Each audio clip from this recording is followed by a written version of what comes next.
کرنا ہوتا. آپ بتائیے. اور اس کے بعد آپ روزانہ پوچھتے رہے انتقال سے 11 دن پہلے آج میری باری کہاں ہے. جہاں ہوتی تھی وہاں پہنچا دیا گیا. دوسرے دن پوچھا 10 دن پہلے آج میری باری کہاں ہے. جہاں تھی بتا دیا گیا. 9 دن پہلے آج میری باری کہاں ہے. جس کے یہاں تھی پہنچا دیا گیا. 8 دن پہلے آج میری باری کہاں ہے. جس کے یہاں تھی پہنچا دیا گیا. 7ویں دن انتقال سے 7 دن پہلے آپ کی طبیعت میں کچھ زیادہ ناسازگی آئی. درد کا سر پڑ گیا. بخار کی وجہ سے سر میں آپ نے پٹی باندھ لی. پٹی باندھے ہوئے تھے سر میں اور پوچھ رہے تھے کہ میری باری کہاں ہے. بار بار پوچھتے جا رہے تھے میری باری کہاں ہے. بتایا آج آپ کی باری عائشہ کے گھر میں. ساری بیویاں سمجھ گئی اللہ کے نبی صلی اللہ علیہ وسلم کو اسی باری کا انتظار تھا. اور وہ یہ بھی سمجھ گئی اشاروں سے کہ اللہ کے نبی اپنی اسی بیوی کے گھر میں رہنا چاہتے ہیں. لیکن بے انصافی کیسے کریں. استفہامیہ نظریں اٹھتی ہیں بیویوں کی طرف. اگر تمہاری اجازت ہو تو میں عائشہ کے گھر ہی میں کچھ دن رہ لوں. ساری بیویاں اجازت دے دیتی ہیں خوشی خوشی. ہاں ٹھیک ہے آپ حضرت عائشہ کے حجرے میں رہیے. حضرت عائشہ بیان کرتی ہے انتقال سے 7 دن پہلے محمد رسول اللہ کو ایک بیوی کے حجرے سے میرے حجرے میں اس طرح لایا گیا کہ ایک طرف حضرت ابن عباس تھے اور دوسری طرف حضرت علی تھے. دونوں نے اپنے اپنے کاندھوں پر نبی اکرم کو اٹھا رکھا تھا. آپ کے پیر زمین پر گھسٹ رہے تھے. بخاری باب منزل نبی صلی اللہ علیہ وسلم کے اندر پورا منظر دیکھ لیجئے. اس حال میں نبی اکرم میرے گھر میں داخل ہوئے میرے حجرے میں کہ ایک طرف حضرت ابن عباس تھے اور دوسری طرف حضرت علی تھے اور یہ دونوں سہارا دیے ہوئے تھے. نبی اکرم کے سر سے پٹی بندھی ہوئی تھی اور پیر زمین کے اوپر کھسک رہے تھے. اس حال میں آپ میرے حجرے میں داخل ہوئے. میں نے اپنے بستر پر محمد رسول اللہ کو آرام سے لٹا دیا. میں نے ان کو اپنی ران کے اوپر ان کا سر رکھ لیا. میں ان کے اوپر معجزات پڑھتی جاتی. نبی اکرم نے مجھے جو دعائیں سکھائی تھی میں ان دعاؤں کو پڑھتی جاتی اور برکت کے طور پر نبی اکرم کے ہاتھ میں دم کر کے اور نبی کے ہاتھ کو ہی ان کے پورے جسم پر پھیرتی جاتی. یہ 7 دن پہلے محمد رسول اللہ صلی اللہ علیہ وسلم اپنے گھر حضرت عائشہ صدیقہ کے پاس تشریف لاتے. ہاں اب سنیے جب تشریف لے آئے تو آپ نے خواہش ظاہر کی. 7 دن پہلے آپ نے خواہش ظاہر کی کہ تو بخار تو بہت تیز ہے, میرا جسم چلا جا رہا ہے, سر میں درد بہت تیز ہے, مجھے مختلف کنووں کے پانی سے نہلائیے. میرے لیے مختلف کنووں کا پانی لایا جائے. 7 کنووں کا پانی لایا گیا. حضرت عائشہ فرماتی ہیں ایک برتن تھا حضرت میمونہ کے گھر میں, اس کو ہم لوگ لگن بولا کرتے تھے. اس برتن کو لگن کہا جاتا ہے. اس لگن کو لایا گیا اور اس لگن میں اللہ کی ٹپ کی طرح تھا, اس ٹپ کو رکھ دیا گیا. اس پر نبی اکرم صلی اللہ علیہ وسلم کو بٹھا دیا گیا. پھر اللہ کے نبی صلی اللہ علیہ وسلم کے اوپر 7 کنووں کا پانی ڈالا گیا. اس دن آپ طبیعت سے نہائے. 7 کنووں کا پانی نبی اکرم کے اوپر ڈالا گیا اور آپ اتنا نہائے اتنا نہائے اتنا نہائے کہ آپ خود ہی کہنے لگے بس بس کرو, آج میں طبیعت سے نہایا ہوں, آج میں نے طبیعت سے غسل کیا ہے. اللہ کے نبی صلی اللہ علیہ وسلم غسل کر چکے, تھوڑا سا ہلکا محسوس کرتے ہیں اپنے آپ کو, بخار میں کچھ کمی آتی ہے. آپ مسجد کے اندر تشریف لے گئے, آپ نے وہاں جا کر نماز پڑھائی. آپ نے وہاں جا کر نماز پڑھائی اور نماز پڑھانے کے بعد بیٹھ کر خطبہ دیا. وہاں آپ نے بیٹھ کر خطبہ دیا. اب یہ تو خطبے میں آپ نے کچھ نصیحتیں کی, کچھ وصیتیں کی اور نصیحتیں کرنے کے بعد محمد رسول اللہ صلی اللہ علیہ وسلم اپنے گھر تشریف لے آتے, اپنے حجرے میں آتے. انتقال سے 6 دن پہلے آپ مسجد میں نہیں جا سکے, یا گئے تو نماز پڑھی اور آ گئے, نماز پڑھی اور آ گئے. اس سے زیادہ آپ نے کچھ نہیں کیا. میرے بھائیوں 5 دن پہلے انتقال سے 5 دن پہلے طبیعت میں تھوڑا سا سکون پائے تو پھر گئے مسجد میں. آپ نے پہلے ممبر پر بیٹھ گئے, ابھی آپ نے نماز نہیں پڑھائی, پہلے ممبر پر بیٹھ گئے اور بیٹھنے کے بعد آپ نے یہ خطبہ بیان کر دیا. انتقال سے 5 دن دیا وہ بیٹھ کر آپ نے دیا. اس کے بعد ظہر کی نماز پڑھائی. آپ نے جو بیٹھ کر خطبہ دیا اس میں آپ نے پہلا جو جملہ ادا کیا وہ جملہ یہ تھا لعنت اللہ علی الیہود والنصارى اتخذوا قبور انبیائہم مساجدا. اللہ کی لعنت ہو یہودیوں پر, عیسائیوں پر, اللہ کی پھٹکار ہو یہود و نصارہ پر جنہوں نے اپنے اپنے نبیوں کی قبروں کو سجدہ کرنے کی جگہ بنا لیا, اپنے اپنے نبیوں کی قبروں کو مسجد بنا لیا. جو کام مسجد میں ہوتے ہیں سجدہ کرنے کا, یہ یہود و نصارہ اپنے اپنے نبیوں کو سجدہ کرنے لگے. اللہ کی لعنت ہو یہود و نصارہ پر جنہوں نے اپنے اپنے نبیوں کی قبروں کو سجدہ گاہ بنا لیا. مسلم کے حدیث کے دوسرے الفاظ ہیں قاتل اللہ الیہود والنصارى اتخذوا قبور انبیائہم المساجد. بخاری میں لعنت اللہ اور مسلم میں قاتل اللہ الیہود والنصارى. اللہ برباد کر دے, اللہ تباہ کر دے یہود و نصارہ کو جنہوں نے اپنے اپنے نبیوں کی قبروں کو سجدہ گاہ بنا لیا. ججی صاحب کچھ بولنے کی ضرورت نہیں ہے, آپ حدیث پڑھتے جائیے, پوسٹ مارٹم اپنے آپ ہوتا جائے. کیا ضرورت ہے نام لینے کی, مرے ہوئے کو کیا معلوم. جس کو اللہ کے رسول نے اتنا زبردست مار دیا ہو, لعنت ہو یہود و نصارہ پر جنہوں نے اپنے اپنے نبیوں کی قبروں کو مسجد و سجدہ گاہ بنا لیا. اب تعویل کریں گے نہیں, وہ عبادت والا سجدہ کرتے تھے, ہم تو تعظیم ہی کرتے ہیں, ہم تو عزت والا کرتے ہیں. عزت والا سجدہ جائز ہے تو ٹھیک ہے. ہم اس دیش کے سروچ پد پر براجمان پردھان منتری کو کرنا کیا کہو گے آپ؟ ہم یہ کہہ رہے عبادت والا نہیں ہے, ہم نے تو تعظیم ہی کیا ہے, عزت والا کیا ہے. اور اللہ کے رسول نے فرمایا تم دوسروں کے بزرگوں کی عزت کرو تاکہ وہ جواب میں تمہارے بزرگوں کی عزت کریں. تو اس کا مطلب یہ ہے کہ آپ فتویٰ تو دو کہ تعظیمی سجدہ جائز ہے. اگر تعظیمی سجدہ جائز ہے تو عیسائی بھی تو عیسیٰ کو تعظیمی سجدہ کرتا ہے, پھر کافر کیوں ہے؟ یہودی بھی تو موسیٰ کو تعظیمی سجدہ کرتا ہے, پھر وہ ناجائز کیوں ہے؟ ہندو بھی تو کرشن جی اور رام چندر جی کو اور مورتیوں کو تعظیمی سجدہ کرتے ہیں, وہ بھی تو ان کی بھکتی اور عبادت نہیں کرتے ہیں, تو پھر وہ ناجائز کیوں ہے؟ یہ کریں تو ناجائز, تم کرو تو جائز. اب لیپ ٹاپ والے بابا آئیں گے اس کی تعریف کریں. غور کرو میرے پیارے ساتھیوں, اللہ کے نبی نے فرمایا اللہ کی لعنت ہو یہود و نصارہ پر جنہوں نے اپنے اپنے نبیوں کی قبروں کو سجدہ گاہ بنا لیا.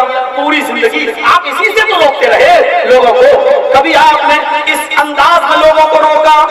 حضرت جابر بن عبداللہ اس حدیث کے راوی ابو داؤد کتاب الجنائز چیپٹر کھولو, نہا رسول اللہ صلی اللہ علیہ وسلم ایو قعد علی القبر. حضرت جابر بن عبداللہ فرماتے ہیں اللہ کے رسول صلی اللہ علیہ وسلم نے منع کیا ہے. ہم اپنی طرف سے کہہ رہے ہیں, اللہ کے نبی کہتے ہیں, جابر بن عبداللہ فرماتے ہیں کہ اللہ کے نبی نے منع کیا ہے ایو قعد علی القبر, قبر کے اوپر بیٹھنے سے. یہاں تو بیٹھیں گے نہیں تو انکم ہی نہیں ہوگی. قبر پر بیٹھنے سے منع کیا, اور صرف منع نہیں کیا, نہا رسول اللہ صلی اللہ علیہ وسلم ان یقعد علی القبر وان یجسس, اور منع کیا کہ اس قبر کو پختہ بنایا جائے, منع کیا اس قبر کو پکا بنانے پختہ کرنے سے. یہاں تو جتنی پکی قبر ہے اتنا بڑا بابا ہے, جتنی مضبوط قبر ہے اتنا ٹھوس بابا ہے. اللہ کے نبی نے منع کیا ہے قبر کو پکا بنانے سے. اور سنیے اللہ کے نبی صلی اللہ علیہ وسلم نے یہ دو چیزیں ہو گئی, منع کیا ہے, اور تیسری چیز ایوبنا علیہ, اس قبر کی اوپر کوئی عمارت بنانے سے, اس قبر کی اوپر کوئی مکان کوئی تعمیر کرنے سے آپ نے منع کیا ہے. منع, اور جس سے جتنا زیادہ منع کیا ہے آج وہ کام اتنے ہی زیادہ نظر آ رہے ہیں, اتنے ہی زیادہ ہو رہے ہیں. آئیے دل چاہتا ہے کہ آپ کو مسلم شریف کتاب الجنائز کی ایک ایسی حدیث سنا دوں جس سے آپ کا دل بھی خوش ہو جائے, اور آپ کے اور ہمارے ان بھائیوں کو بھی احساس ہو جائے کہ